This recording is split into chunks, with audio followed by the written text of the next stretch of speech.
The Magic Mike Show, where you hear the experts speak. The Magic Mike Show. Tune into the show every week. The Magic Mike Show. You can trust the show is the bomb because it's being brought to you by RacingDudes.com. What's up, everybody? I'm Magic. And I'm Mike, and you're talking really fast there. Was I? Oh. Yeah, and this is the Magic Show, Mr. Somich. Little Keeneland, huzzah! We'll get it this week. There we go. Yeah. Shout out real quick to Robert Healy on Twitter. He reached out and said that he took his opinions and combined them with our opinions. And unlike us, he was able to cash on last week's Keeneland Pick 5. So congratulations to him and anybody else who was able to cash because it paid very nicely.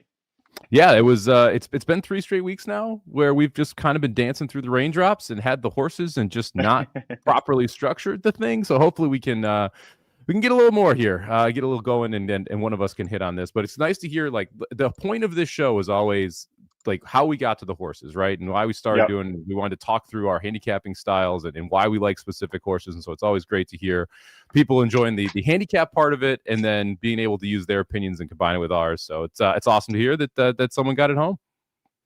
I don't want to say this is easy. I do think this sequence is easier than the all graded stakes one last week, just because when it's all graded stakes, it's holy shit, there's talent. And you've got to really struggle to drop horses here or drop horses there, which favorite's going to fire. So I did think this was easier, but we still do have a grade 1 event, the Queen Elizabeth II Cup, which is always a great one. Grade 1 on turf for the 3-year-old fillies and an undefeated horse and one coming in from Europe. So plenty of stars and future stars showing up for that race.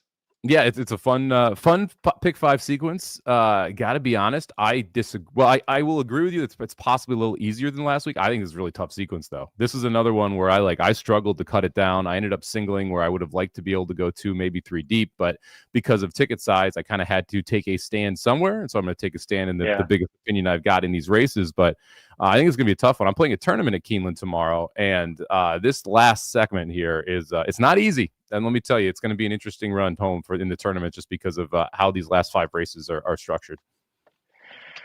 I got to hand it to Keeneland for putting on a great card.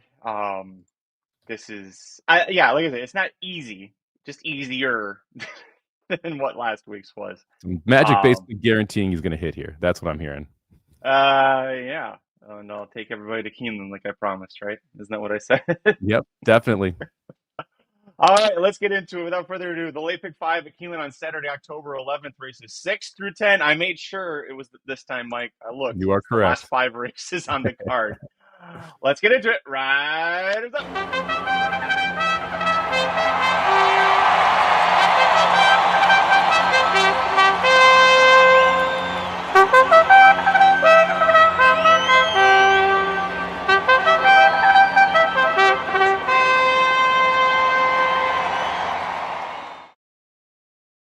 All right, Mike, first leg of the late pick 5, Saturday, October 11th at Keeneland, race 6. We're going to the dirt for 3 of these 5 sequences. This one's 6.5 furlong, so a tricky distance.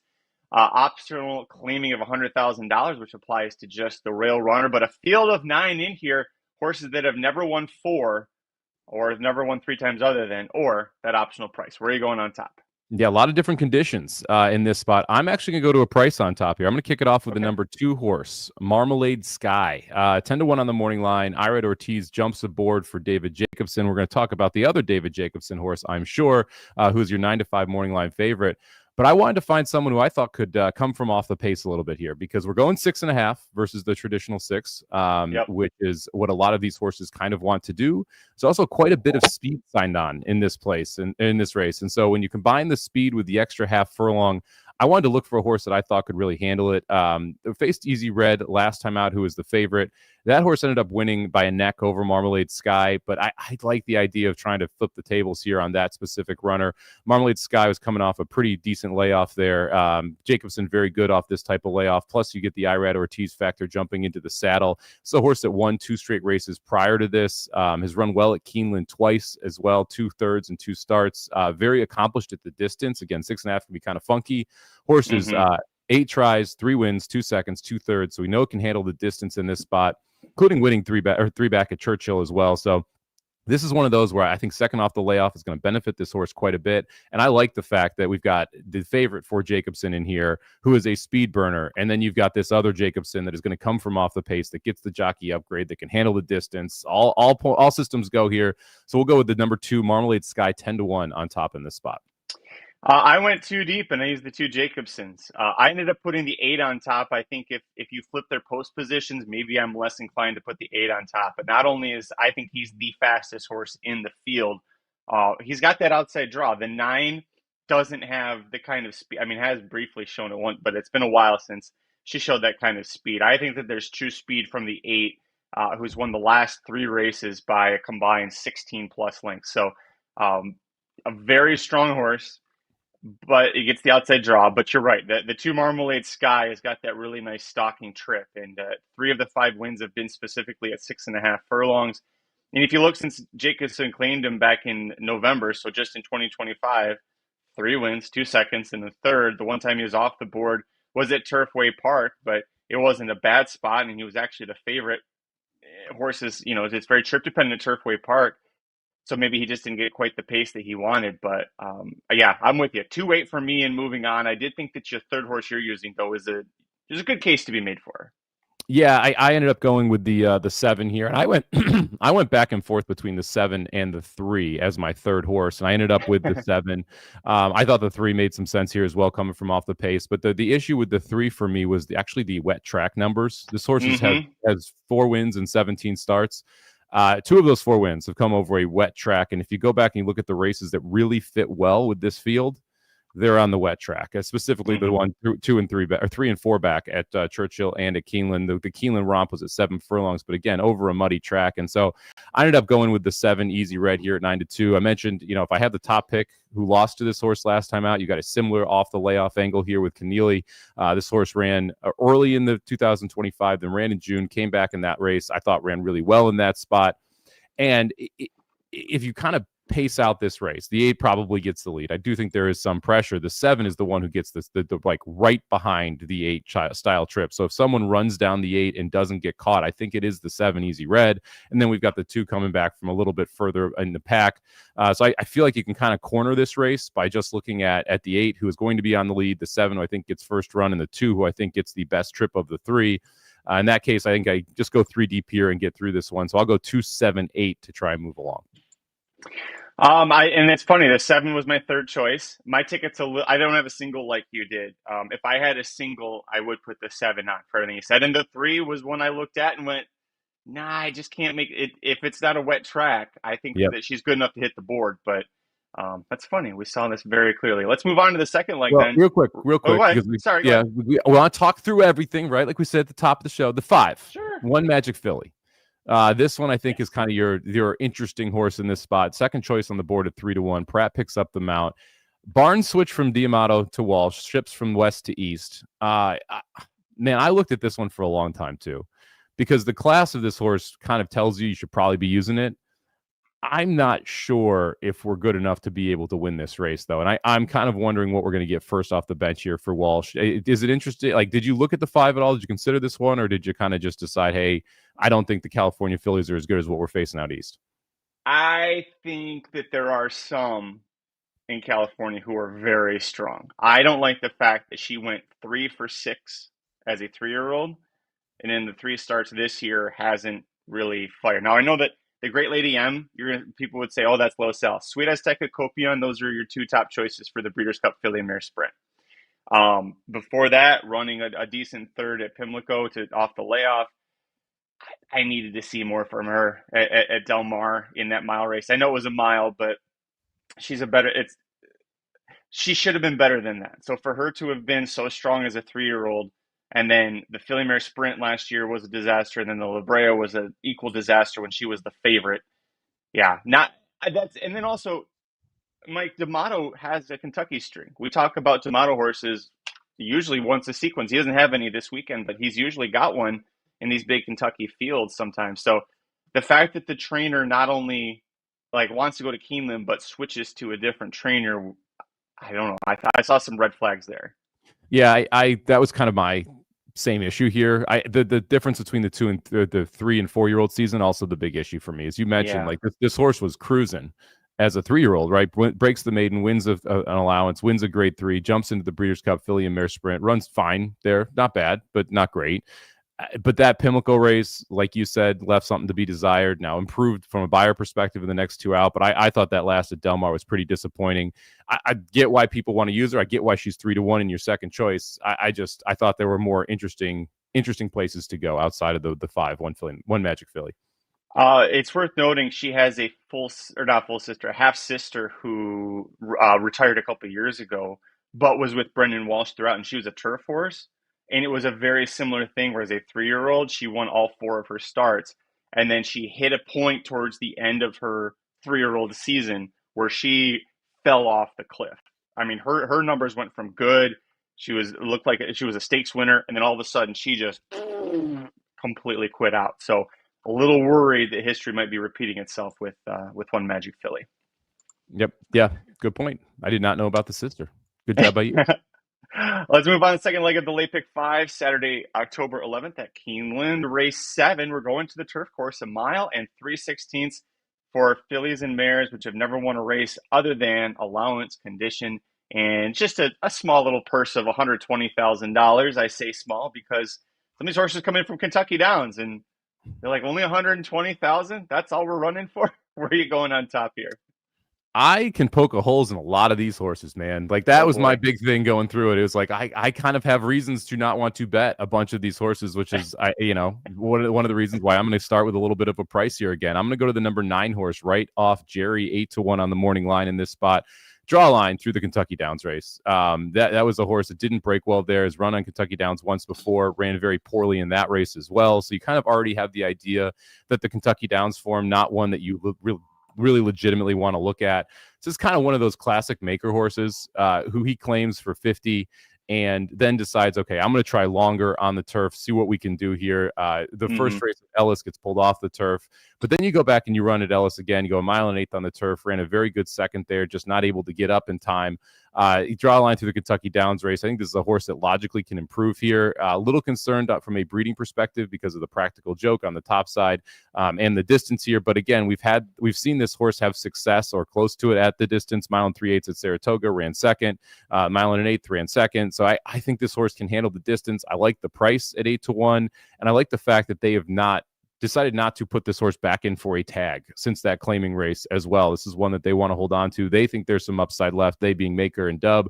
And so I will trust them here in a race where I don't love a lot of these horses. I think you can poke holes in a lot of these horses. So I'll go with a little bit of a price here, the 9 right off Jerry, 8-1 on the morning line.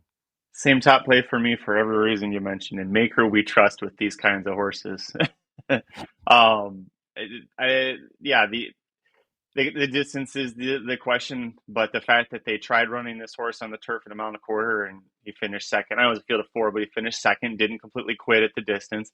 Then they ran him back at 1 mile and 1/8 and he almost won. And then they ran him at 1 mile and 5/16. Like they claimed him and haven't run him shorter than 1 mile and 1/8. And he had a good effort that day.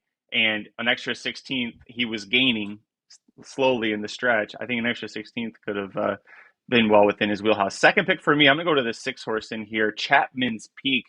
This is a Godolphin homebred with Brad Cox that had 2 races as a 2-year-old, but finished it better than it looks 4th, I think, at Keeneland, going 1 mile and 1/8 in the second start. And then a long layoff, was returned to Ellis Park. It was a race taken off the turf, still rallied in the dirt from way back in 8th to be 3rd in that spot. They finally got him on the turf at Kentucky Downs, and he handled the 1 mile and 5/16 distance pretty easily. It's nice that Blast Furnace, the second place horse, won out of that, as did the 8th place finisher, Maki Monarchy. So 2 horses have come back to win from Kentucky Downs, which sometimes certain races there are very spotty form. Some can be like, hey, look at all the next step. Hey, nobody's won in 6 months from this race. That one's proving to be successful. So I'm going to put the 6 on there. Going long on the turf is exactly what the Dams family wants. She won the Jenny Wiley here, going 1 mile and 1/16. She was second in the Ballston Spa. She's produced some very good long runners on the turf as well. Wadsworth, a multiple stakes winner, going long on turf. So 6 for me. Did you use a 6? I did not. This is one of those where I just don't see the backup to that race at Kentucky Downs. And maybe it's because the race prior was on dirt. But the two races at 2 didn't really inspire me. And it's hard for me to then jump in and say, okay, well, we got a career best buyer for a horse that popped the Kentucky Downs for Cox, who does generally Yeah. very well there. And so I was just like, I'll let this one. This is one of the ones I'm like, I can poke a lot of holes in this horse because I want to be able to point back. If you see a number at Kentucky Downs and you don't have that number at on turf that you can point to, a lot of times I'll point to the track. And if I'm wrong. That's fine. But at 5-1, this one was just a little bit too short for me. Second pick for me was the number 3 Valentinian here. And one of the reasons I like this horse is because there's not the turf holes to poke at it because it's never run on turf. And it is a horse that I think is bred fairly well for the turf course here. I like the fact that Pletcher sends this one over after having pretty high hopes for this horse. This is one where they wanted to end up in the Triple Crown Trail. It just kind of didn't work out for them, was impressive on debut, then goes to Keeneland, runs well in a race that was pretty tough, jumps up at Churchill, and they've never run this horse shorter than 1 mile and 70 yards. So the distance, not going to be an issue. It's Into Mischief out of Bernardini. If you look at the Tomlinson rating on the turf, it should handle the turf course just fine. Also has like the tactical speed that I want from someone in this race. And the horses that we've been facing on dirt, all pretty good horses. You can't really point to a race where it's like, well, that race wasn't good. Yeah. And the buyer numbers all fit if you can translate them over to turf. And you get Pratt aboard as well, who, has done very well with Pletcher, 20% at Keeneland the last 2 years. All those signs combined with the fact that I just really don't love any of the turf form we're getting here from these horses, and there's a lot of question marks for me. Maybe want to use the 3 Valentinian here, who I was surprised was installed as a 4-1 morning line favorite. I thought you'd get a little better price, but I still respect this horse trying something new. Well, I think that morning line is partially, and the fact that he is the favorite on the morning line is an indication of what you were saying, is that you can poke holes in a lot of these horses. This one it's not just that he hasn't ever raced on turf, he's never worked on turf. And it's not to say he couldn't handle. I think if he takes to it, he's very dangerous. Pletcher is 6 for 9 at the meet coming into today, which is beyond insanity. So the barn's hot and he's putting this one on turf. Maybe to see if it wakes him up, because he is a grandson of Rachel Alexandra, being a son of Rachel's Valentina there. So there's a tremendous amount of pedigree in there. And obviously they purchased him for $1.5 million, hoping to get something back, and they haven't quite gotten 100,000 back yet. So dangerous, not going to be on. I think if the price was better, if you told me the price was going to be 6-1 or higher, I'm more interested. But when he was 4-1, it was hard. It was hard to take him at a short price doing something new for the first time. I don't blame you. I mean, that like, I get it. And the price is one of those things, like we talk about this all the time a lot, but we both usually handicap before the morning lines are out and then make adjustments based off of it. And excuse me. I was planning on trying to pull him out. And then I went through this race again and I'm like, well, I'm going to leave him in. Like, I'm going to go ahead and stick with it because I really didn't like that much else in here, and I didn't want to go too deep in this spot with just the first and third pick. So I decided to leave Valentinian in here, but I don't disagree with anything you're saying. I agree with Sievers here too. First time Pletcher after 7 dirt races. I'll let that one be. I get it. If people want to leave this one off, I think this one is a logical one to try and leave off. I just really didn't like all that much in here, and it kind of kept coming back to 3 horses. And the other one for me was number 7 Warlander, who I kept going back to. 6-1 on the morning line here. Steve Asmussen trains this one. This is a horse where they clearly had high hopes, put in the grade 2 Bourbon to end the 2-year-old season, jumped into the grade 1 American Turf off of a disappointing effort at Keeneland in the 3-year-old season. So they believe that this is a very good horse. Actually got the lead at Kentucky Downs before losing that lead late. I thought the race at Saratoga was better than what it looks on paper because of some shuffling issues, and specifically the fact that we were just wide that entire race, and that's not easy to do at Saratoga. It's the horse that's been improving, and like I go back to the difference between the 6 and the 7 to me here. I've got turf form that backs up the Kentucky Downs number. I don't have that with the 6. And so I'd rather take a little bit of a shot here with the 7, who is 6-1 on the morning line, a decent price here in this spot. So just 3, 6, 7, or 3, 7, 9 for me. Did you use the 7? I didn't. I'm just laughing. Like, if Mike didn't already make strong enough cases for this field having a lot of holes, take note that he went 3 deep and used Asmussen on turf. Just everybody let that sink in. That's how much Mike is going. This field is not talented. They're talented. It's just like they're all a bunch of meh. Like, like That's true. I wouldn't mind owning a bunch of these horses, but at the same time, for a N1X for 120K at Keeneland, it's a little light. It's a little light of a Yeah. field. I'll go through. I went to 4 deep here. I'll go through the other ones pretty quick. I put the 8 horse Domingo on. I think it's interesting that this horse was fourth beaten in neck at Keeneland going a mile. They tried putting him in a 1.5 mile race 3 back at Churchill Downs on the turf, got rained off. Still finished second, so I think a sign that the distance isn't an issue. 2 back, they tried going 1.25 miles on the turf at Ellis Park, got rained off. Ended up finishing, showed some speed, and then that was the same race right off. Jerry got second. And then they went to Kentucky Downs. A little interesting that he went to 6.5 instead of going longer, but I don't also know. Maybe Vicky Oliver tried entering the 8 Domingo into a longer race and just didn't draw in from the AEs because of how many entries they were getting there. You look back when he was with the Brendan Walsh barn as a 3-year-old, 1.316, 1.25 miles, 1.375.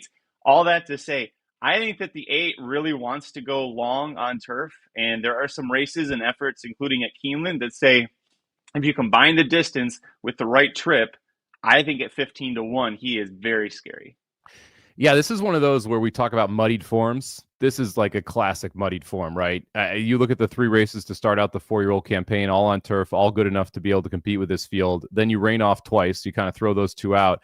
Last time it's going 6.5, the shortest this horse has ever run. You're like, well, do I really consider that the best effort, especially trying to close the Kentucky Downs where we saw speed be very, very good, especially in those turf sprints. And so I think you can make a case that if you point back to the races in the 3-year-old season, that there are races that fit. The races in the start of the 4-year-old season, they fit.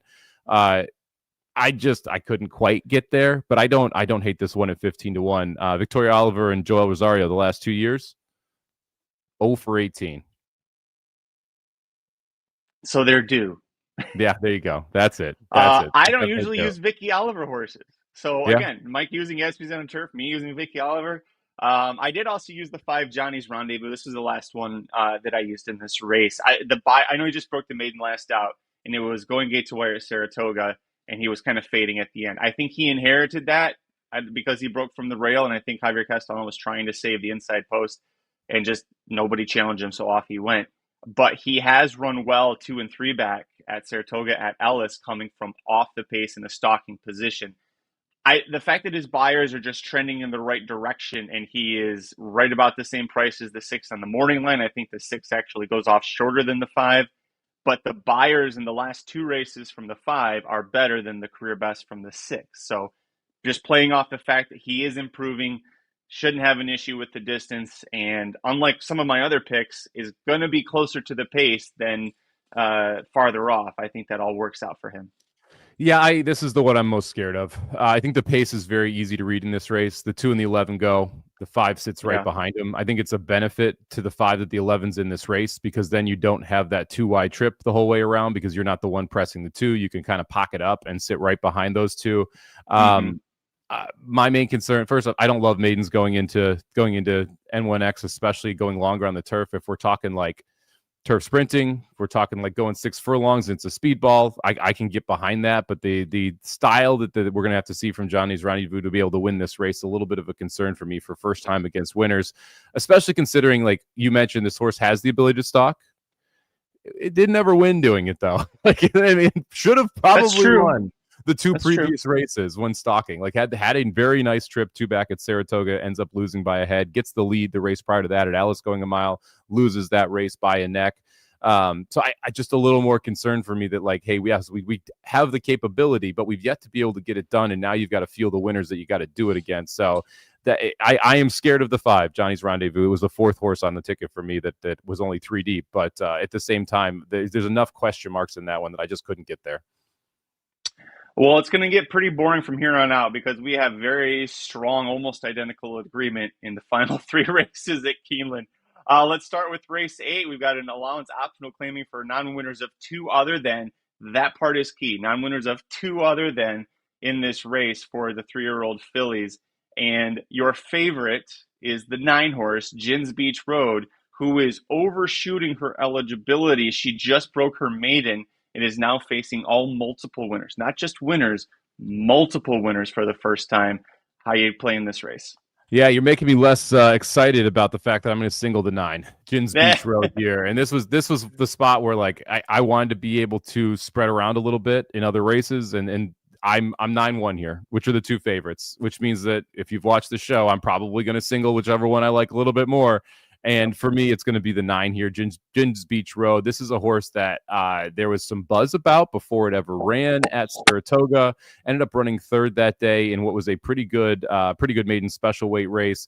Comes back on the turf and didn't get the lead. Was in the 11 post. Was hung wide the entire race. Willing to forgive that. Returns on the Churchill dirt, and I thought just looked awesome. I thought that was a very, very impressive race there. Improves off of the buyer we saw at Saratoga, first out going the 6.5. And then you look at like, how is this race going to set up? Well, that Churchill race, this horse just basically sat on the outside of the speed and was able to pounce and destroy those horses. You're going to get the exact same trip. The 8 is most likely your speed. The 7 is going to be forward. The 6 is going to be forward. The 5 is going to be forward. And you're going to have the 9 just sitting right on the outside of those horses or be able to pocket up behind them and then make a move around the far turn. I think all of it sets up really well here for this 9 to be able to run forward. And, I mentioned last race, I don't love taking maiden special weight winners against horses next out. This is one of those exception spots where, instead of being all older horses, which is what Johnny's Rendezvous is going to face at 3 and 4 and 5-year-olds. This is all 3-year-olds. So the fact that the 9 could take a step forward here is pretty logical because you're facing all 3-year-old fillies versus facing older horses. And then you look at kind of the other wins on the card here, and yeah, most of these horses have won 2 races. But if you go back and you look at where those 2 races were won, you're kind of like, all right. I mean, the one has 2 of her races won at Lone Star. Like, well, that's not really the same level of competition. If you look at Lynn's Milky Way, the 2, the last one was at Charlestown. You're like, well, all right. You kind of go back through this field and you're not seeing those dominant wins at major tracks. And I just look through what the 9 has done. And it's like, I think the 9's resume is probably as good as anybody. And it's a lightly raced horse that could take a step forward. They bought this horse for $650,000. This is a horse there was immediately expectations around. The horse has worked well out of that September race as well. I think it's just all systems go for the 9 Gins Beach Road here. Same top play. I was setting it up to try and make it seem like I was against. But my biggest issue with this field outside of the 9, you look at everybody else and the horses, almost all of them win on the front end. The 10-1 coming from off of those at Prairie Meadows, that was a very light $100,000 2-year-old stakes race. And she hasn't had that same zip since then. And it's a Ravelli horse. If they don't win it's like Ravelli and Baffert are similar in the sense that, like, if you find a Baffert or a Ravelli that comes from way off of it, not stalking, but comes from like a closing position, it's like finding a unicorn with a 4-leaf clover tucked into its tail. Like, it's just not going to happen. I'm hoping that the 9 can settle. She did sit just, she was prompting the pace last out. The only other horse that I could really make a case for closing against this level of competition, because I know the 4's won back-to-back coming from off of it, but coming from Horseshoe Indy, the speed figures are correct for that horse. Yeah. What about the 3? What about the 3 Mega Mill? Because here's what I'm going to hypothesize is that there's so much speed, they all go flying out there, and the 3 isn't fast enough to be up on that lead initially. But she's coming out of 7 and 6.5 furlong races.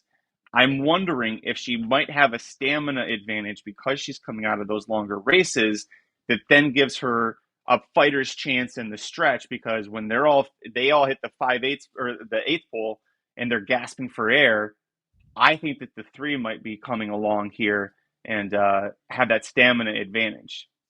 I could get behind your argument if it weren't for the fact that last time out she broke poorly and then raced up. And that to me was like one of those signs where, like, they just want her forward. They want her on the lead or near the lead, and that was the reason that they were trying to push the pace or push the pedal to the metal even after the poor break. I thought the 1 was the logical closer of all the horses. The last race at Churchill was 6 lengths back. That's true. 5-horse field, did steady that day, but was able still to show the ability to close. You go back to the win at Lone Star, where $20,000 state bred, again, way below the conditions here, but did come from off the pace that day, sat in 3rd and was able to get the job done in a field of 8. it's tough for me to really get excited about anyone coming from off the pace here, and that is the real issue for me. Is like I Yeah. just I look at like what this is, and it feels like it's no one's. I would be surprised if anyone goes gate to wire. I don't think this is going to be a speed of the speeds type race, and so it's like who can sit in that close stalking position and be able to get the job done. And the 9 is really the one that seems to be the horse that should be able to be forward. Again, the outside post is the advantage here. Like a lot of times, like you want inside speed. Well, in this situation with a horse that's going to sit, I'm guessing third or fourth, like you want to be able to sit to the outside, just wheel out at the top of the stretch and go. And I think the 9 Gins Beach Road gets that trip. The 1 is going to have to weave through traffic and have to find a lane to be able to get going late. So this is one of those where it's just a ton of speed. And I think that the horse that's able to kind of get first run on that top tier speed is the one that wins, because I don't see anyone closing from deep in the field. The penultimate leg at Keeneland on Saturday, October 11th is race 9, the QE2 Challenge Cup Stakes, presented by Dick Sienna. It's a grade 1 race for 3-year-old fillies going 1.1 1/8 on the turf. I believe this is the final grade 1 3-year-old filly restricted race on turf for the year. And we're getting to that point. They should be facing the olders, but let's take advantage one last time. You got a 5-2 favorite in Laurelin, who has never been beaten. Brand Motion said, I don't think I've ever had a horse start its career 5 for 5. So she's taking on grade 1 company for the first time, and we are both taking a shot against. Who did you put on top?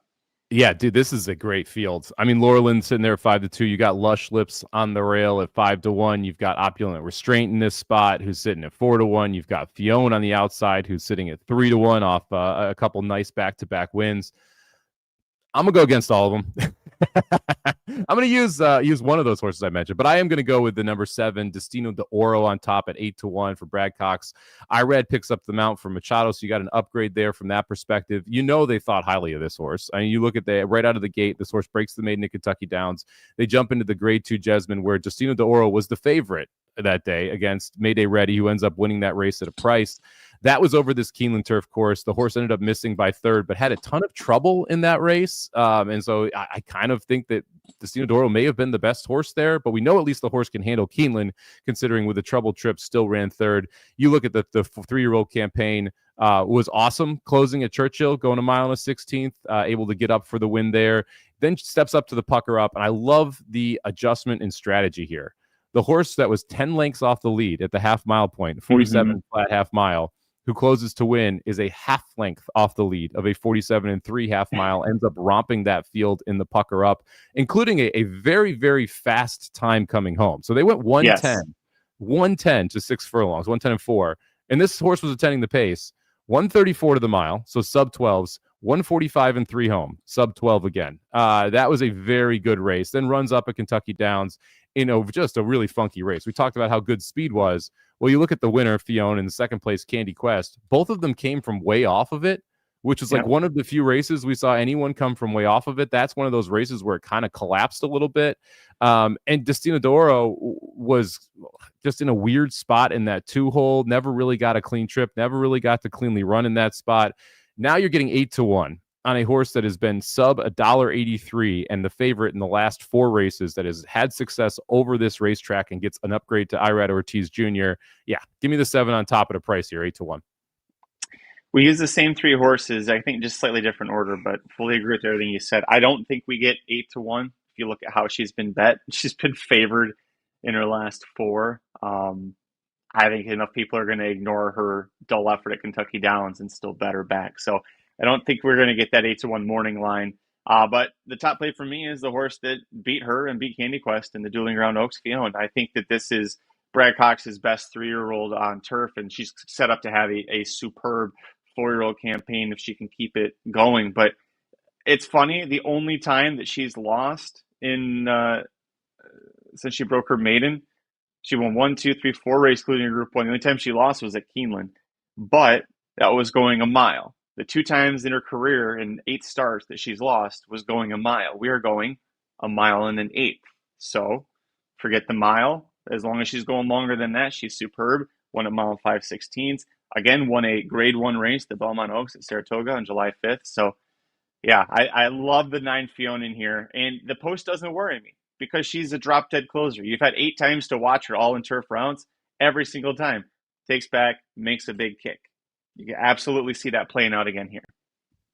Yeah, I use the 9 too. I think I'm surprised that the 9's not the favorite. I thought Fionn would be favored over Laurelin here. And I would use the 9 and the 1 over the 2, Laurelin here. I think the 2 is a good favorite to try and beat in this spot. Fionn was awesome. Like just awesome, beating Nitrogen 2 back at Saratoga. I thought Nitrogen had that race won, and just Fionn was able to run her down. And what was another very, very fast race as well, going 1:44.4 for the mile and an eighth at Saratoga that day. Has won back-to-back graded stakes at the mile and an eighth level, so we know likes the distance. The Keeneland race, I think you'd hit it dead on. She doesn't want to go a mile, just not her style. She needs the extra ground here, and she was rolling home at Kentucky Downs as well. Pratt 2 for 2 on her, so a lot of reasons to like the number 9 Fionn. I did go 3 deep here, and I don't think we've talked about this in a while, but the knowns versus the unknowns. Well, the number 3 Simmering is the ultimate unknown in this spot. 10-1 on the morning line, coming in from Europe. And this horse, I mean, I can't even imagine like the ownership group for this horse, because you got to be so stressed out. It's kind of like fierceness on turf in Europe in a way, where like you've got races where you point to and you're like, that horse is awesome. And then you have races you point to and you're like, that horse sucks. And you're just like not sure what you're going to get on any given day. But when you're playing a pick 5, you only need that day to happen once, and you're able to get it. We've talked about European horses coming over before. This is a trainer that's never shipped a horse over here. And so it's one of those where you're just like, all right, well, let's look at some of the back races. This horse is run in group stakes for the last 1, 2, 3, 4, 5, 6, 7, 8, 9, 10 races in Europe. We're talking multiple Ascot races. We're talking multiple Group 1s. We're talking finishing second to Lake Victoria in one of those Group 1s. Then absolutely got beat down by 11 lengths to Lake Victoria in a later one. But that's one of those examples where you're like, what happened here? Why is this race so bad? You're dropping some weight. You get Sayas aboard. This is a horse that has had some speed, so should be forwardly placed here, but not a need the lead type in this spot. I think Simmering is just very interesting at 10-1. And if I have the best U.S. horse in Fionn, who I do think is probably the best U.S. horse here, and I've got Destino d'Oro, who I think is the other one I'm really worried about in the U.S., I'm going to take a shot with the 3 Simmering, who I'm getting 10-1 on. And I'm hoping gets ignored a little bit at the window as well, because the time form numbers don't necessarily fit with what you would want if you're expecting that horse to be able to win this race. I love everything about what you said. Yeah, this is the other horse on for me. There's just Lake Victoria last year. She was second to Lake Victoria in the Group 1 Moy-Glerstad. Lake Victoria came over and won a Breeders' Cup race. She was the third in the Group 1000 Guineas. I know that she kind of bombed in the Curro race, but I think last out, despite being a soft turf race, having third there, not bad. They came here obviously looking for some firmer ground for her. And she also in that race kind of went to the front and wasn't supposed to be on the front end. She doesn't usually run way up there. So her best races are when she comes from a little bit in a stalking position, which I think will help in here. Ed mentions the race lack speed, one gets first run. You and I both, I think you just said, this was my 4th horse. If there's a scratch, she'll be the replacement here. Man, I got hurt so bad by her in the Del Mar Oaks losing that. It was my top play. I made a huge case on FanDuel TV about why she was going to win the Del Mar Oaks, and then she just missed. And maybe I'm overthinking this, but she's just a good underneath horse. I don't know that this is a race she can win. That Del Mar Oaks is pretty disappointing. Let's just be fair. She should have won that race. Like, Lush Lips should have won that race, and she just did not get up in time. I don't think there was any real trip trouble that you can point to and say, oh, well, she had traffic here, she had traffic there. She just wasn't good enough. And now you're facing a much better field in this spot. And so it's one of those things where I don't want to be reactionary and be like, okay, I'm chucking her because I don't want to use her. I have her in 4th. I think Lush Lips makes some sense here. But it kind of feels like she can't beat Fionn. And that was what it got down to me, is like why I didn't want to use 4 here. I'm using 4 in the next is because I think Fionn able to beat her. The pace I think is interesting here, because I will tell you, I will be very pissed if Opulent Restraint wins this race. Because the fact that Opulent Restraint didn't get the lead last time in Saratoga Oaks was criminal. I thought that horse should have been able to try and go gate to wire. Instead, ends up not taking the early lead. And really, the best races we've seen from Opulent Restraint are when she's on the lead. She's been beat by Laurelin twice. Once going a mile, once going a mile and 3/16. I thought a race going a mile and an eighth, 2 back in the Belmont Oaks was excellent. Brown obviously likes this horse, considering what we've done with this horse from a stakes perspective. Is this horse has never run in an allowance race, breaks the maiden and goes right into stakes company, has not exited that stakes company since then. I think this is a threat to go gate to wire. I just am worried that there are better horses in here. Like, maybe we're not a grade 1 type in opulent restraint. Maybe we're a grade 3 type in opulent restraint. And so I respect the heck out of the 5, who I think is going to be on the front end. And man, I just hope opulent restraint doesn't win, because I'll be pissed. Yeah. Let's not even mention it anymore. Fifth and final leg Saturday, October 11th at Keeneland, race 10 is a starter allowance 50,000 condition race going 6.5 furlongs on the dirt. And another race with interesting conditions. All 3 dirt races have been that way. This is horses 3 and up, which have started for 50,000 or less, or which broke their maiden in a maiden auction race and have never won a race other than maiden claiming starter, etc. A very, very elaborate listing there. You have a lot of horses with multiple wins in here, and we agreed on the same 3 horses. Well, you went 40, but all 3 of mine are yours. So who would you like to talk about first? I have the 9, Count the Brave, on top here. Interesting horse for Jacobson. This is one where you kind of have to dig through the past performances.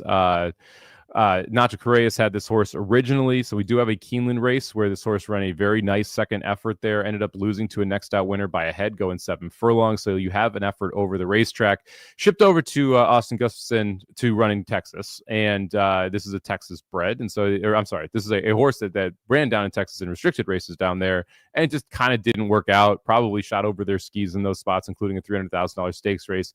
Switches over to David Jacobson, and runs in a 75 N1X at Indy and runs second there. I thought that was a pretty good race. Then they're like, you know what? We actually think this horse is better than Indy. We're going to go to Churchill, ran in an $80,000 N2L claiming level, and went gate to wire, looked awesome in that race, showed the early speed that you wanted. That was the first time with Jose Ortiz on top. Now we're stretching, or we're staying at that 6.5 furlong level. And it just feels like this horse is probably the one who gets loose early. Now, I don't know how loose, but I do think this is going to be your leader. And it's a kind of set up as a similar trip as to what we saw last time, where if we go 22-2, 44-3, 109, you're going to have a couple length lead. And then it's just, can you hold on? I think there's a pretty legitimate chance the 9 Count the Brave can. So I'll put the 9 at 4-1 on top. It's been the David Jacobson show today from Magic Mike show. Yes, we agree on that one as the top play. He has 2 in here. We're both using the 6 Uncle William. It's interesting to me that Jacobson owns both the horses and puts both of them again. It's not 2 ownerships that he trains for. He's putting 2 horses he paid his own money for into the same race. And this one popped a career best buyer first off the claim at Ellis Park in August. And just like the 9, a multiple race winner in a conditioned race, because both the wins came against claiming horses. He broke his maiden at Keeneland by 3 1/4 lengths against maiden 100,000 company last October. It's going to be almost a year to the day since he did that. And I think that the 6, there's plenty of room for improvement. And even if he matches that 84 buyer from last out, I think that'll probably be good enough to be a win contender. Yeah, that was my second pick, and it's again, you mentioned it. Win at Keeneland, right? 6.5 shouldn't be an issue here. Won a very nice stalking trip last time at Ellis, first in the barn, pops the career buyer. Like it all kind of fits that you'd expect the 6 going to run well here as well.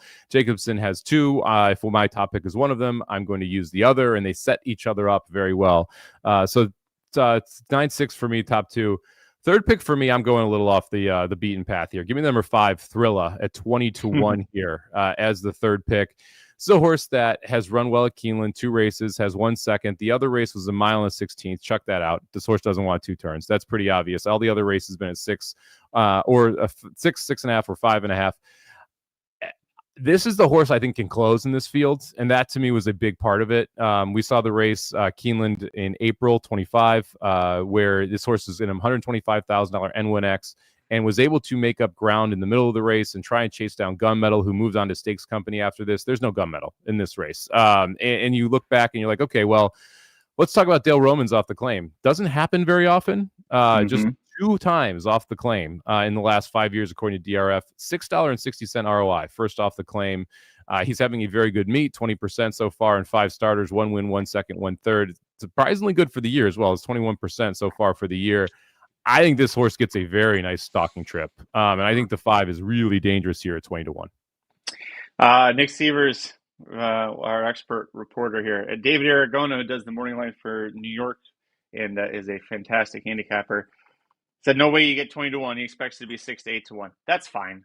I didn't think 20-1 would be. I mean, there's plenty of back races that'll make this horse intriguing. And now you made a great case for Dale Romans. What a show! You're using Asmussen on the turf. I'm using Vicky Oliver. We're both using Dale Romans.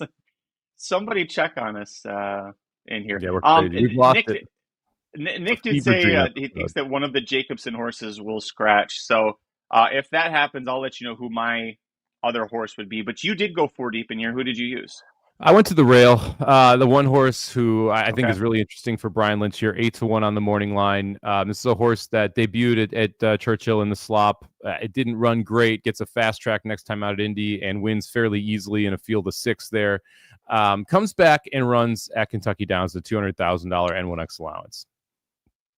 Maybe not the best spot to run this horse, right? Like, it doesn't make a ton of sense there. Then we come back here. Now we're getting in where I like it. We're in an allowance field because of that $40,000 maiden claimer, 6.5 on the turf for a horse that has showed speed at 7.5 in a mile and now cuts back, should have a stamina advantage over the rest of this field, should be able to come from off the pace, should be able to get a pretty good trip on the rail as well. And the price is right. If we run back to that race 2 back, this horse is going to be really tough, especially if you do get a pretty hot pace in front of them and you're able to close like you were the first race at Churchill Downs. So I think the one Did It Dialed has a decent chance here to get the right trip, second off the layoff, and a horse that's getting back to the surface. I think this horse wants. Look, people take shots at Kentucky Downs.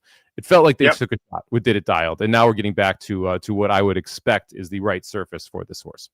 Yeah, that taking a shot earned him $1,452.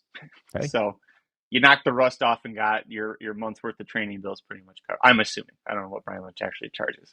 One horse I do think is interesting and maybe floats up. What are your thoughts on the 4? Chris Maella thinks that the 4 Air Defiance is live as hell. And if you look at his last 3 starts, each going a mile, 2 at Ellis, 1 at Churchill, all of them wins. My concern, Mike, is that this is 50,000 starter allowance condition, and he won at 10,000 non-winners 2, 16,000 non-winners 3, and then beat 12-5 claimers last out. Like, Joe Sharp was absolutely red hot all summer long, no matter where he was at. This is one of the reasons why he was putting the horses in spots where he could just win. And because of the purse sizes, didn't give a shit if he lost it for less than he paid. That is my concern. Now, the horse did win over Keeneland to break the maiden for Brad Cox, but then leaves the Cox barn to go to Chad Summers, who also had a phenomenal summer. And he ran just won the Champagne. Yeah, he was live at Saratoga the entire meet as well. And he ran well. I guess he ran okay, I should say, for Chad Summers in the races that he ran for him. Gets claimed for 30,000, switches over to the Sharp barn, and I would like the 4 if it weren't for the last race, which is kind of weird to say. But the fact that we went down from 16,000 to 12,005 claiming, you're basically guaranteeing this horse is going to get claimed, right? Yeah. I mean, that, and you have a lot of different levels like this where you could find spots for the horse where you can protect them for a decent sized purse, or you could jump up to 30,000 claiming, right? There are claiming level steps up that you could have taken, but the decision to drop down to 12.5 tells me that Sharp does not think that there is a ton here. Claimed by Sims, and it's partially claimed by the trainer, which I like. But it's not a trainer who like crushes it off the claim either. Saya's riding, I think, is a positive, especially since he rode for Keeneland, or rode for the win at Keeneland when we were breaking our maiden. But I just look at that, the idea that we're dropping in claiming level after winning back-to-back races and basically guaranteeing you're going to lose the horse and you're okay with it when you have conditions like this available. It was just a red flag for me. Same. Yeah. Too many red flags, but hey, it's Keeneland.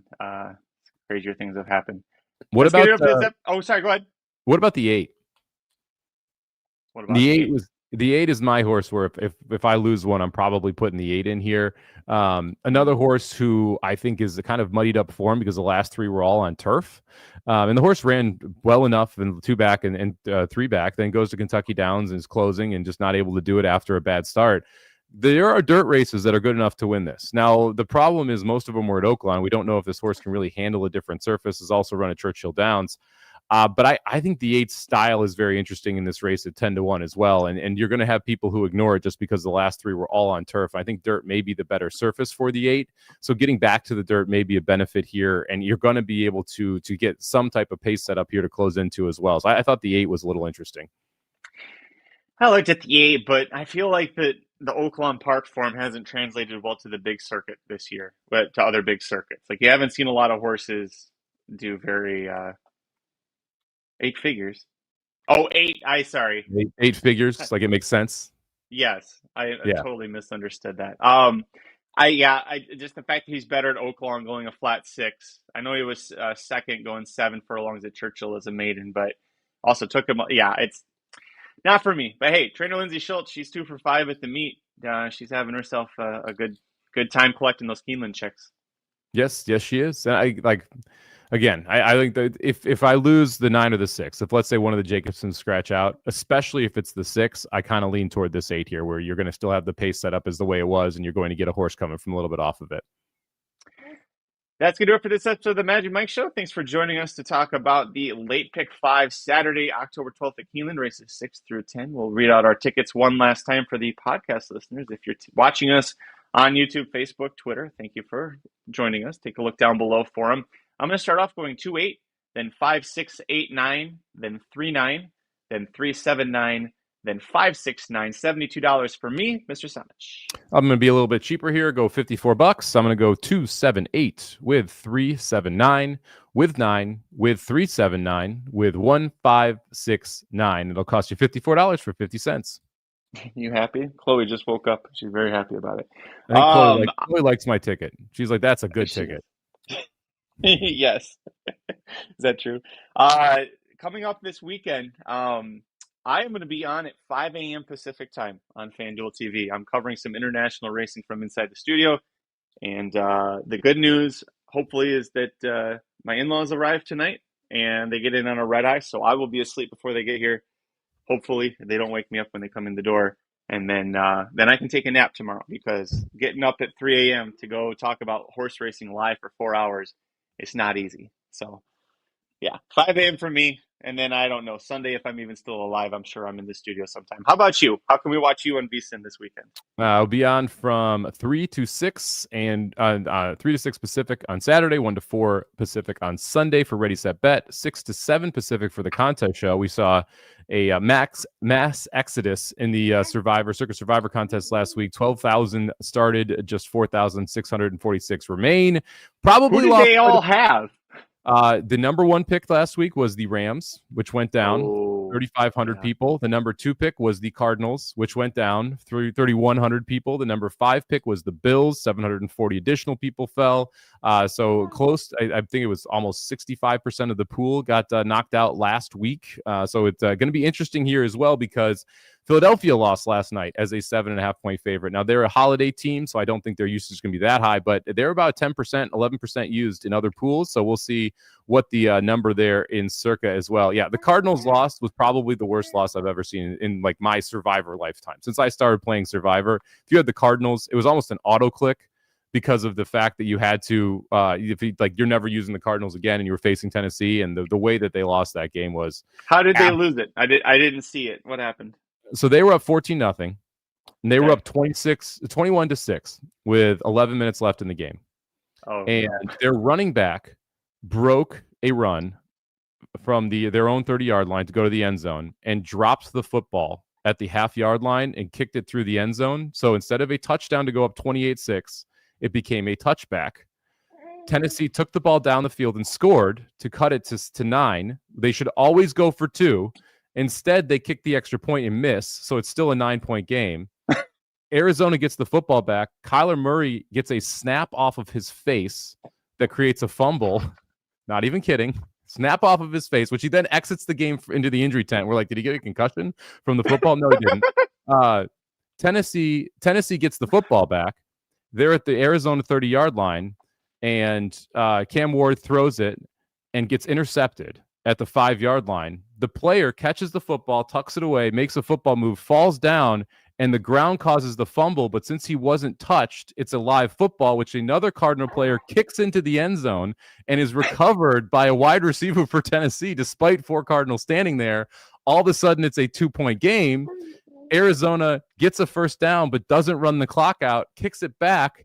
They give up a 54-yard pass play, and Tennessee walks it off on a field goal. Like, about 15 things had to go right for Arizona to lose that football game. It was like the winning coach, Callahan, they showed like the locker room speeches. He doesn't even know what to say after the game. Like, it was one of those where he's just like, we won. Like, I don't know what happened. This is our first win of the season. That's why you don't stop trying, boys. I was on air with Matt Brown, and we neither of us used the Cardinals in Survivor, so we're actively rooting against them. And Tennessee had like opportunities all game and just couldn't do anything. And Arizona, after going way up, just stopped scoring for no good reason. Like, they just looked awful. They stopped throwing their tight end. Kyler missed a wide open receiver. It's just like a train wreck of a game. If you had the Cardinals, you were feeling so good, and then you were feeling so bad. So just a wild moment. But yeah, it made Survivor a lot more interesting, and now we'll see what the take is here on Philadelphia and how many people are left in Circa Survivor. So that'll be a fun show. Philip Pedlow here. Do we know if Mateer is playing? One of the more interesting sports stories. So Mateer got his hand injured, had surgery on his thumb. He was supposed to miss 3 weeks. 17 days later is the Oklahoma-Texas game this Saturday. He went to Chipotle on Tuesday, and the burrito presser person, the tortilla presser, asked him if he was going to play, and he said 100% I'm going to play. But like, Oklahoma's saying he's probably not going to play. So Mateer telling a burrito presser at Chipotle is a big story this week, because that, like, he is saying he's going to play. If he plays, I like Oklahoma. If he doesn't, I like the under. So these two offenses are going to both struggle. But it's just wild, like the burrito guy from Chipotle breaking news in a major college football game. Like, there's 2 ways that could go. I guess 3. A, he's telling the truth. B, he's lying because he wants Texas to think that he is telling the truth. They game plan for him, and instead they don't game plan for the other guy. And then he's telling the truth, but he is playing. And then they think that he's lying, so then they don't game plan for him. What is the? Also, do we know for sure that the Chipotle burrito presser is not just a Longhorns fan stirring up shit? Well, here's the thing. They took a picture together, the Chipotle burrito presser and him. So there are pictures of him at the Chipotle, not just with the Chipotle burrito presser, but other pictures as well that got posted on Oklahoma Sooners Reddit. So, like, he was definitely there, definitely talked to the dude, definitely an Oklahoma fan. Now, I think the most logical explanation is he thinks he's going to play, but they're not going to medically clear him. Like, that to me is the, like, he's like, no, I can go. I want it, because he's also that type of dude. He is the Jackson Dart-esque, I'm going to run through a wall and, like, put my body in harm, and I don't really care. So I don't know. It's going to be very, very interesting to see.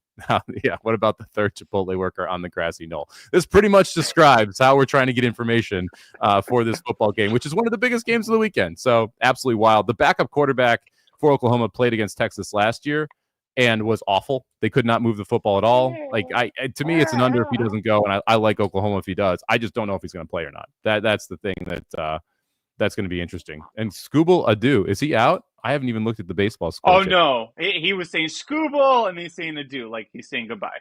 Ah, gotcha. Okay. Yeah. Scooble's pitching tonight. That's my question. Tigers advance? Yeah. I mean, it's Scooble, right? Like, this is what you wanted. You wanted your dude in game 5 of one of these series, and like, he is the dude. So yeah, I would lean towards Seattle there. Kirby on the hill, or lean towards Detroit there. Kirby on the hill for Seattle. Total is 6.5 in that game. I'm sorry. Total is 5.5 in that game. One of the lowest totals I've ever seen in a baseball game. I would say, I think my best bet for that, like we're doing Dudes Who Bet Sports, I'd say take the Tigers first 5. Because I think Scooble is going to go in there for a long distance, and I don't think they'll put up enough runs on him. The question mark becomes the bullpen, and as the night gets later. See, here's I would look at and I'm trying to pull this up right now so I can give you an actual number here. So first 5 on the Tigers is -135. The total in the first 5 is 2.5. That is very, very low. I kind of like the Tigers team total over. You can get over 2.5 minus 120. Because this total is so low, you're seeing like a reduced team total on both sides, but the total is so low because of how well Skubal has pitched, not necessarily how well Kirby has pitched. And so I would take advantage of the Tigers team total and just play that over at 2.5 runs, because they should be able to get 3 against this team. And if they are, it's going to be tough for them to lose, but they you can see the bullpen for Detroit give it up, or Skubal give up a couple. So Tigers over 2.5 minus 120 for me. Let's see if that. The best thing about it, the Yankees are not advancing. That's my favorite part. Yankees Blues. Did you see that? Did you see that interview? No. Oh, you got to go see. So David Ortiz, Boston Red Sox, right? Interviewing Vlad Guerrero Jr., who he was his bat boy when he was younger. So the Guerrero and Ortiz are really good friends, the fathers. So David Ortiz is on the desk. And Vladimir Guerrero Jr. has the headset on in the locker room getting beer poured on his head. And also on the desk are Derek Jeter and A-Rod. And they're just going, the Yankees lose. And the faces for Jeter and A-Rod were so incredibly upset. It was hilarious. It was awesome. Go find that then. Go check that out if you haven't seen it, because it's just the Yankees lose. It was hilarious, man. I loved it. And I'm not a Yankees hater. I just thought it was really funny. I am, except my cousin works in their scouting department, so I feel bad for him when they lose. But he's also a big Tigers fan, so he's happy. We're going to get out of here. Follow us on Twitter. I'm at Curtis Code. He's at SummerBomb18. Number 1, number 8, Corporate Overlords at Racing_Dudes. They just put out a big Breeders' Cup podcast that you can check out anywhere you find podcasts, or here on the Racing Dudes YouTube channel. As of this morning when we went live, Mike, we are 7 subscribers short of 20,000 subscribers. So if you haven't subscribed yet, please subscribe. 20,000 has been a goal of mine for a long time here on the channel. So if we can get to that, I would be a very happy man. And with that said, since I got a 5 a.m. start time on air tomorrow, I'm going to go to bed very soon. Until next week, I'm Magic. And I'm Mike. Good luck this week, and go The Magic Mike Show, where you hear the experts speak. The Magic Mike Show. Tune into the show every week. The Magic Mike Show. You can trust the show is the bomb, because it's being brought to you by RacingDudes.com.